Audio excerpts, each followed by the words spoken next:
Thank you so much for joining us on the Sign Language Interpretation Beat. It's David Agondoa. Now tonight, the Council of Governors is calling for a renegotiation of the 2017 collective bargaining agreement between the Kenya Medical Practitioners, Pharmacists and Dentists Union and the government, saying it cannot be implemented as is.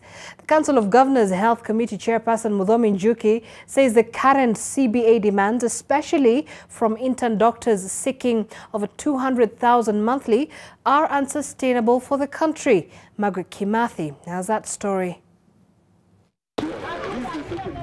Even as medics continue with the nationwide strike following the unfulfilled demands, the Council of Governors Health Committee Chairperson Muthomi Njuki now says the collective bargaining agreement CBA that was signed in 2017 cannot be implemented since it was hastily signed for political expediency.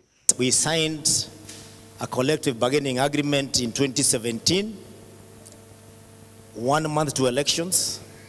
And you know the temperatures that are usually there in 1 month to election. The fraternity of doctors, if we went on strike when we are having elections, you know what that means for that government. And therefore, those who signed in 2017, I will not say I was not one of them, but it's true I wasn't. They signed that thing just to cross that path of the election. Speaking at ACK or St. Dagani in Chuka Gambangombe constituency, Njuki highlighted the increasing number of doctors alongside the country's inability to implement the current CBA, calling for renegotiation, while some healthcare professionals, including clinical officers, have resumed duty following negotiations. Doctors under KMPDU remain on strike, impacting the county. When you look at that CBA 6-7 years later, it is almost impossible to implement unless we stop doing everything else in Kenya that requires money. And that is why we have said as a government, the doctors will need to give us time to renegotiate the CBA so that we live within our means.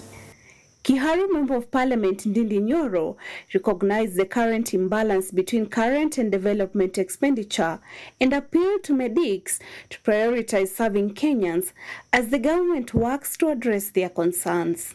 All our doctors, with a lot of respect, mimi nawauliza turudi kazi. Serikali bado haijakataa kuongea na madaktari.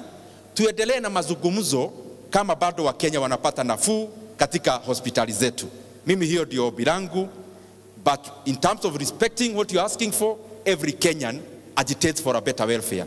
Only that now our country is in a situation that we cannot afford too much. The